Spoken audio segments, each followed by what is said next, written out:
अमरावती जिल्ह्यात तापमान सातत्यानं 45 ते 46 अंश सेल्सिअस दरम्यान राहत असल्यानं संत्रा उत्पादक शेतकरी मोठ्या संकटात सापडला आहे।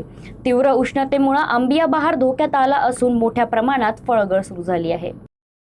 जिल्ह्यात पुनर्चित हवामान आधारित पीक विमा योजना 2024-25 आणि 2025-26 अंतर्गत संत्रा अंबिया बहारांचा समावेश करण्यात आला।